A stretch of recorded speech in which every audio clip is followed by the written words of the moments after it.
Alright, so I just beat the Amazing Spider-Man video game on the PlayStation 3, and this is a game that a lot of you guys were telling me to go ahead and try it out, and it's really good. And I kind of put it off for a while. I was trying to get it for a cheaper price.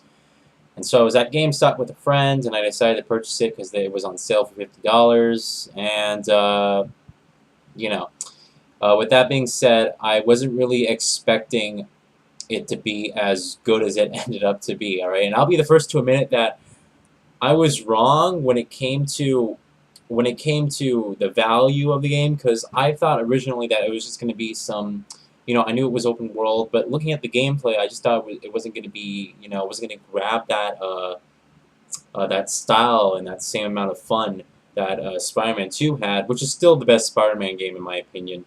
Um, I didn't think it was going to be, as really enjoyable, or it wasn't going to have that much value for me particularly.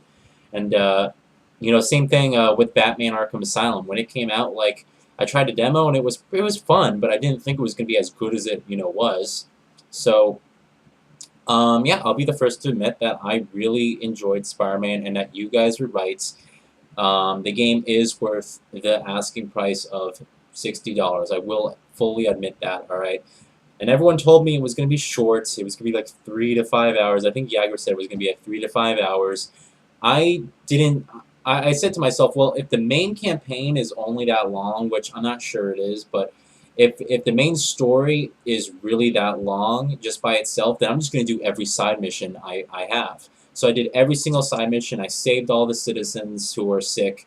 I saved all the escaped patients from the hospital. I did all the small mugging side missions. I did all the car chase missions. I did all the police deadlock missions. I did every single side mission available to me, except those extreme sports racing. That guy in the blimp where he asked me to do stuff. I ignored that because after doing it for about 5 times, it was the same thing, the same 2 missions. So I just decided to just leave it alone. But other than that, I did every single side mission at my disposal. Because I wanted to get the most value out of that experience. And I was really happy with the game. Now the first 2 hours, okay, the first half of the game, I was kind of like, okay, this isn't as good as the movie. And I didn't really expect it to be as good as the movie. It's an epilogue, so I thought it was going to have a cool story, but I just didn't think that the story itself was going to be as good as the movie. And the first half of the game, I'm just like, okay, this is fine. It's not really anything grabbing, but it does the job, right? And then the game just picks it up, like when you get to like the half mark, the game just really just shocks you as far as the story goes. Like you start to things start to happen when you're like not expecting them, and like the end of the game, that very end scene, or I should mention that whole end boss battle where it has like that kind of twist that happens at the end. I'm trying not to spoil anything, but that it really does grab you into the story. And another thing that really surprised me is the emotional aspect here. You actually do care about the characters. There's this one particular scene where Spider-Man's trying to save Gwen, and when you see the two of them, and Spider-Man's it's kind of like, oh no, don't die or whatever. I mean, you really see that emotional connection, and I was really surprised by that. I was like, wow, I actually felt something for the characters there, and that's something that for a superhero game, especially like a movie tie-in game like this, like you cannot say at all when it comes to those types of games. But I was really surprised about the emotional aspect. I actually cared about the characters. I cared about what I was fighting for, and I really felt like I was a part of the story, and that my choices actually, or I should say my decisions, actually did affect it in some way. Now, unfortunately, I think they could have had some cool things going on with the side missions, because they're just that. They're side missions. There's nothing particularly interesting about them at all. They're just side missions. Now, I did them all, but from what I could tell, there really isn't any advantage. Like, it doesn't change the story. It doesn't change your morale when it comes to the whole city and how they think of you. Um, was when you're doing those missions, when you're either saving citizens who were sick, bringing back escape hospital inmates, or taking pictures for what's her name? Um, there I you don't it doesn't really affect the story in any way, and I would have liked to see it affect the story if it did at all, a lot more. Like people would drastically, if you like didn't save anyone, any sick people, if you didn't do any of the side missions, if you didn't take pictures for the news camera girl, I would have actually liked to see, like when you got down to the street level, like people just really disappointed with you and people saying bad stuff. Like that would have actually helped instead of people just saying, "Oh my gosh, it's the Spider-Man," as soon as they see you walk on the street. So I would like to see it affect the story in a little bit more than it did, if it did at all. A lot more, and I think that would have been cool. But I was really just overall, I was really surprised with the story. Now the graphics are something that's a lot. I saw a lot of critics kind of bashing them. They're not bad at all. They're not great. It's not Batman Arkham Asylum, or Arkham City, or it's not at least Batman Arkham Asylum, but it does get the job done. There's a lot of good detail on his suit. And his suit actually does get battle damage, which is another thing they adopted from Batman Arkham Asylum. So when you get hit, or if you're fighting a big boss fight, at the end of the boss fight, you'll see rips, you'll see big gushes of, just uh, wounds in his back and everything like that. Like the battle damage is done pretty well.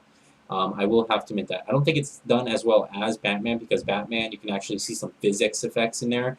It's not like when you're flying around, you'll see like threads of his suit, fall off. It's just, kind of just, they're just tears.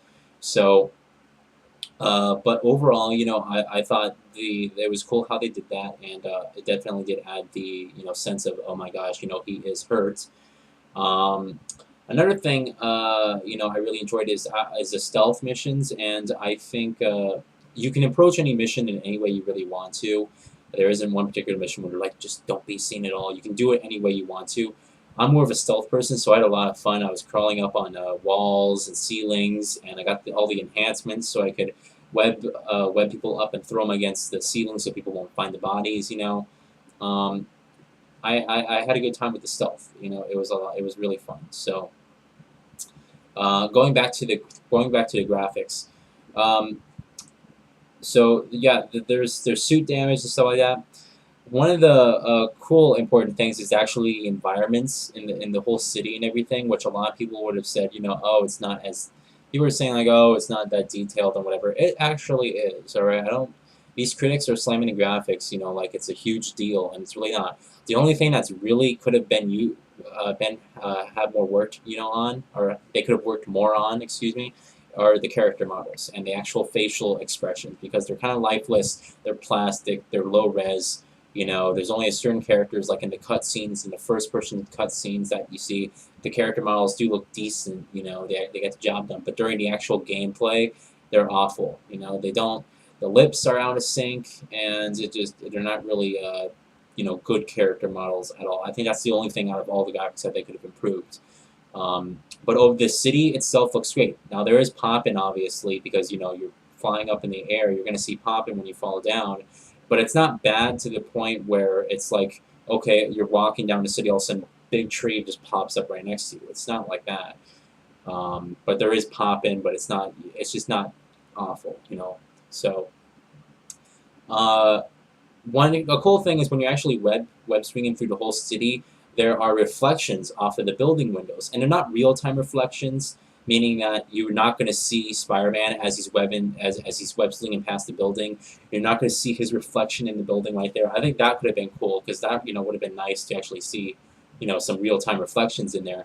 But there are reflections, and they at times when you're definitely swinging through the city, it looks cool. It looks awesome, especially at night where all the lights are lit up and everything like that. It's really nice at times. Like the game, the world itself looks really detailed at times, and so does Spider-Man with the detail on his suits and stuff like that. So, but yeah, now gameplay. Now this is almost the exact copy and paste with a little bit of variations with Batman Arkham Asylum. Of course, you'll use your square button, which is the only button that you have really. To punch, all right, and that's your combat button. At times, you can press circle to, if you're pressing circle, you can actually do these web balls where you can shoot web at them, so you can get them to stop moving. And certain enemies you'll have to do that for.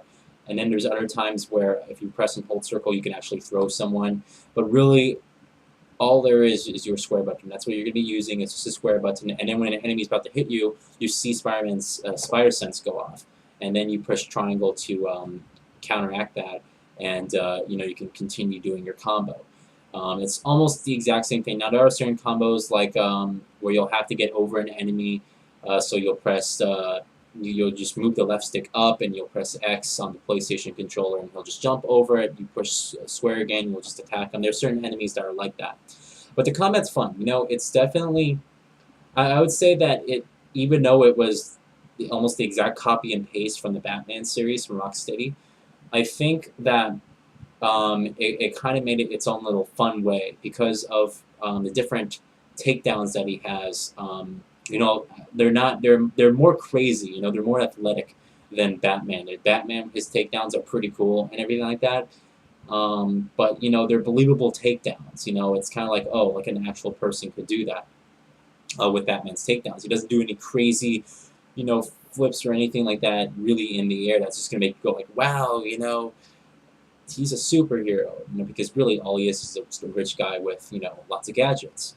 So. But this one, Spider-Man's doing flips and areas, he's doing somersaults, doing takedowns. I really did like the takedowns, and they had some really cool camera angles in there. It really makes you feel like you're really part of that experience, like I said before. So, but yeah, the combat's good. Even though it's an exact copy and paste, it still kind of has its own kind of style to it. Just the core gameplay function is the same. The graphics are nice too. And the story really picks up and is really, really good. It really delves you in there, and that's what I really enjoyed the most is the story, because I thought the story was going to be like the afterthought. I thought they were just going to pump the thing full with, oh, you can explore, But I was really surprised. The story was good, and I'd have to actually say, as I like the story in this game, yeah, I like the story in this game better than the actual movie. I did, even though it started out kind of, and it wasn't, that grabbing during that first half of the game.